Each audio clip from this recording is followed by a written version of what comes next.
بسم الله الرحمن الرحيم. الأهلي بطل السوبر. الأهلي بطل السوبر المصري لموسم 2020-2021، مع إن إحنا في موسم 2022-2023. ما علينا، مش مشكلة، لسه ما خلصناش الكاس القديم، ولكن الأهلي بيحصد بطولة هامة جدا جدا جدا جدا على كل لاعيبته اللي كانت الجماهير بتشكك في قدراتها، على مجلس الإدارة اللي تهاجم بشكل قوي جدا الفترة اللي فاتت، على كل المنظومة بالكامل. الأهلي بيعود من الباب الكبير. الأهلي بيكسب الزمالك 2-0 النهاردة أداء ونتيجة، والمكسب النهاردة ما جاش عن طريق الصدفة. الأهلي النهاردة بدأ المباراة محترم الزمالك جدا جدا جدا. يمكن أول ربع ساعة أو أول تلت ساعة هي كانت سجال، ما فيش فرقة من الجراءة على التانية، ولكن كان باين جدا التنشنة بتاعت لعيبة الأهلي، عبء نفس كبير، ضغط، ولكن تحس ان فرقه الاهلي بالذات محترمه قوي. الزمالك بتعمله الف حساب اول ما الزمالك بيمسك الكوره.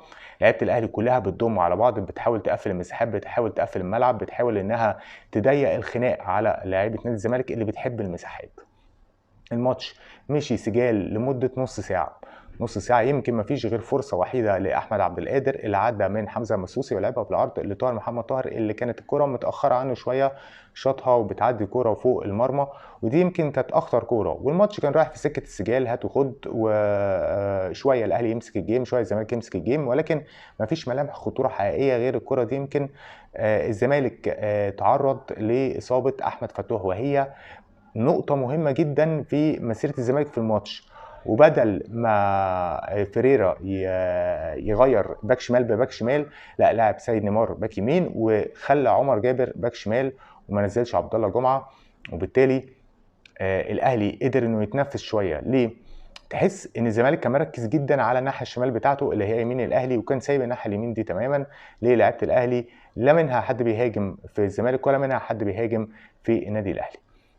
تعدي 35 دقيقة، 38 دقيقة، كورة بتتلعب من الزمالك، ضربة مرمى يمكن بتروح لحمزة مسوسي، بيلعبها لزكريا وردي اللي بيبصيها باصة كده يعني خفيفة شوية، ياخدها برونو سافيو اللي توقعها لما في الثانية، وبعدين عملها تشيباية حلوة جدا جدا معلنة الهدف الأول، لأن الأهلي في توقيت أكثر من رائع. يمكن هي دي اللقطة المضيئة لبرونو سافيو من ساعة ما جه الأهلي. طبعا كلنا عارفين ان الميديا هتتكلم على انه صفقه قد ايه، صفقه محترمه جدا وصفقه كويسه جدا، ولكن لما نيجي لتقييم اللعيبه هنتكلم على جزء لبرونو سافيو كده. انا بقول لك ان برونو سافيو لعيب في منه في الدوري المصري. يعني انا مش شايف ان برونو سافيو، يمكن بس هي اللقطه دي هي اللي لمعته شويه، ولكن هو اداء واجمالا في الماتش يعني كان اقل اللعيبه بدنيا في الفرقتين الحقيقه. يخلص الشوط الاولاني، يبتدي الشوط الثاني، الزمالك ضاغط، الزمالك مكثف هجماته. فيريرا بيسحب، هو نازل مصطفى شلبي، مش فاكر مكان مين بالظبط، وزكريا الوردي. نزل مصطفى شلبي مكان زكريا الوردي، ورجع امام عاشور يلعب مع رؤى في نص ملعب، وعايز يخترق الاهلي من على الاجناب. الاهلي متماسك دفاعيا، ولكن في اول الشوط الثاني بتيجي فرصه لعمر جابر اللي بيحطها بره المرمى، ولو حتى كانت جت الكره دي جول كانت هتحسب اوفسايد. يمكن الزمالك كثف هجماته من ناحيه الشمال، الاهلي بيرد بفرص. يعني يمكن انا كاتب حتى هتلاقي ان في سيطره من نادي الزمالك على الماتش، ولكن دون هويه. يعني انا كنت في الفيديو اللي قبل المباراه كنت بقول لك ان عايز تكسب الزمالك سيب له الكوره. الزمالك لما يمسك الكرة ما بقاش عارف يبتديها منين. يعني امسك الماتش، اركب الماتش، ابتدي منين؟ هبتدي على الاجناب، طب السكه مقفوله، فين الاختراقات من العمق؟ مفيش.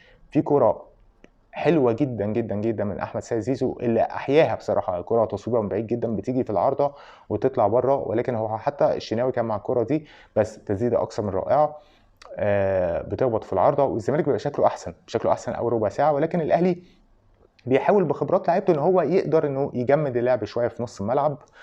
بتعدي الدقايق، الزمالك بيعمل بعض التغييرات التنشيطيه، بينزل شيكابالا وبينزل لعيب خط وسط ملعب، لعيب طلائع الجيش عمرو السيسي، وبيطلع حمزه المسلوسي بحيث انه يحرر خلاص بقى الاجناب، خلاص بيلعب باكين طايرين وبيلعب بوينجين. ولكن شيكابالا نزل مكان مين؟ مكان سيف الجزيري.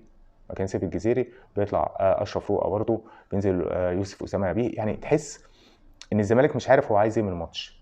يعني عايز يهاجم منين؟ الزمالك السكواد بتاعه ما فيهوش غير مهاجم واحد وهو سيف الجزيري، ومع ذلك جيزالدو فيريرا بيطلعه وبيلعب زيزو كانه هو المهاجم الوهمي، والزمالك بيعتمد ان هو يمسك نص ملعب الاهلي وبيهاجمه عن طريق التصويرات، عن طريق التحركات الغير المباشره والمباشره من اللعيبه. يعني في تحرك غير مباشر انه بيفضي للعيب هو السبوت عليه، ولكن كل ده مع رجوله الاهلي يعني تحس ان الاهلي كان متماسك دفاعيا بشكل كبير جدا. في فرص بقى جات للنادي الاهلي عن طريق محمد شريف، اول ما نزل جات له كوره وجات له الثانيه. محمد شريف غير موفق تماما. الماتش سجال رايح راجع بينتهي بهدف لكريم فؤاد، والهدف ده الحقيقه عليه عامل كبير جدا، لانه ابتدى من جمله الاهلي بيعملها بقاله فتره، وهو ان هو يفتح الملعب، وبعد كده بيعمل تغييره للناحيه الثانيه خالص، فتح علي معلول. الكل توقع ان طاهر هيبصيها لعلي معلول، طاهر بيعمل واحده من اجمل اسيستاته من ساعه ما جه الاهلي، بيعمل تمويه بجسمه وبعد كده بيعمل عرضيه لكريم فؤاد اللي في حلق الجول، ما بيلاقيش اي صعوبه وبيجيب الجول الثاني، بيخلص المباراه وبتخلص الحكايه. النادي الاهلي بطل السوبر بروح الفانيلا الحمراء. ايه بقى العوامل اللي كسبت النادي الاهلي؟ اول حاجه، انت النهارده داخل الماتش خايف من الخساره، ومحترم جدا جدا الزمالك ومذاكره كويس جدا جدا. دي نقطه. النقطه الثانيه، كل اخطائك الدفاعيه تداركتها في الماتش ده. يعني كنت دايما تحس ان منعم ومتولي مقربين قوي من بعض، اكرم بيضم عليهم، طاهر نجم الماتش النهارده كان على طول بيساند اكرم دفاعيا كتير جدا. يمكن احمد عبد القادر ما كانش بيأدي الدور ده مع علي معلول، ولكن برده ما تحسش ان الزمالك كان بيهاجم من ناحيه علي معلول قوي. نص الملعب كان فيه انتشار بشكل كبير جدا. يمكن اتكلمنا وقلنا ان في مساحه ما بين خط الدفاع وخط الوسط وخط الهجوم، يعني دايما بيبقى فيه فراغات ما بين عمرو السولية او حمدي فتحي، ولكن قدر حمدي فتحي النهارده بتحركات جيده جدا يمسح الملعب، تحس انه بيمشط الملعب وبالتالي بيبقى منتشر في كل حته. عمرو السولية النهارده كان متألق وكان موجود في كل مكان، وكان دايما بيظهر لكل لعيبه النادي الاهلي عن طريق ان هو بيبقى متمركز في اماكن صحيحه جدا. تاني حاجه، الزمالك ركز على الناحيه اليمين بتاعه الاهلي اللي هي الاقوى دفاعيا، وتجاهل ناحيه علي معلول. يعني هو جيزالدو فيريرا من المعروف ان هو مدرب عقر، مدرب كبير، مدرب ذكي. اي بي سي تدريب ان انت عندك علي معلول العب عليه، العب على ظهره، العب على تغطياته السيئه، ولكن تحس ان جيزالدو فيريرا ميل ملعب الزمالك ناحيه الشمال، شمال الزمالك يمين الاهلي اللي هي اصلا مقفوله ضبه ومفتاح. عندك اكرم توفيق، عندك بيميل عليه محمود متولي، وبيرجع معاهم طاهر محمد طاهر، ولو عدى من كل دول بيلاقي دايما حمدي فتحي او عمرو السولية جاي يقش من وراهم. النقطة الثالثة، عدم توفر مهاجم بديل لنادي الزمالك. يعني الزمالك كان محتاج يلعب بمهاجمين في وقت من الأوقات، لكن جيزالدو فيريرا قرر انه يسحب سيف الجزيري، يخلي سرد باكين الاهلي يشموا نفسهم شويه، يطلعوا بقى لقدام يقابلوا شيكابالا. طبعا لو دخلوا معاه في سباقات سرعه هيكسبوا، وبالتالي الاهلي استريح دفاعيا من بعد خروج سيف الجزيري. رابع حاجه، تغييرات الاهلي. تغييرات الاهلي جت يمكن في دقيقه 65 او يعني بعد 20 دقيقه تقريبا او 22 دقيقه من الشوط الثاني. كنت تحس ان احمد عبد القادر خلاص ما عندوش شيء يقدمه. شادي حسين كان اكثر من رائع بتحركاته وانه بيعافر في كل كوره، ولكن التمويل كان قل جدا لشادي حسين. اما الاثنين دول طلعوا ونزل مكانهم شريف وقفشه، تحس ان هما لقوا بعض، برغم ان شريف مش موفق، ولكن تحركاته كانت مزعجه جدا لدفاع الزمالك. قفشه كان اسطى، يمكن ده اللي اتكلمنا عليه، انه كان دايما بينزل وياخد ويلمس ويلاعب الاهلي كوره وينقل الاهلي من حاله دفاعيه لحاله هجوميه. اداله استحواذ في وقت الاهلي فعلا كان محتاج انه يستحوذ فيه. تاني حاجه، الارتداد السريع من لاعيبه النادي الاهلي. يعني كنا بنشوف الموسم اللي فات لعيبه الاهلي بتفقد الكوره في حاله من التتنيح، لكن في خلاص تدارك الاخطاء، ارتداد سريع، اللعب بروح الفانيلا الحمراء، رجوله، في رجوله في لعب الاهلي. مش معنى كده ان الزمالك كان سيء، ولكن كولر الحقيقه ذاكر كويس قوي الزمالك، والزمالك النهارده لعيبته كانت غير موفقه في كتير من الكور. امام عاشور دايما عايز يشوط وخلاص، زيزو عايز يشوط، زيزو تحس انه كان مخنوق في الملعب، مش معدول، بيلعب شمال. برضو عدم وجود زيزو في الناحيه اليمين خلى زيزو يفقد حوالي 80% من خطورته. زيزو برده ما كانش موفق في كوره اتلعبت له بالعرض، يمكن في اول الشوط الثاني يلعبها ببطن رجله ولكن تطلع فوق العارضه. هنقيم اللعيبه سريعا. محمد الشناوي انا مديله 8 من 10، كان ممكن يبقى 10 من 10 ولكن جلف واحده كده طلع عليها على الفاضي، وفي واحده ثانيه رجعت له الكوره وكانت سهله جدا انه يلعبها كوره طوليه ولكن قلشت منه وتسببت في هجمه خطيره جدا جدا جدا اللي كنت لسه بقول لحضراتكم عليها، كانت ممكن تبقى هدف من تفصيله صغيره جدا. هنيجي لاكرم توفيق 8 من 10. اكرم مكمل برجوله، ما تحسش ان اللعيب ده جاله صليبي قبل كده ولسه راجع مش خايف على نفسه.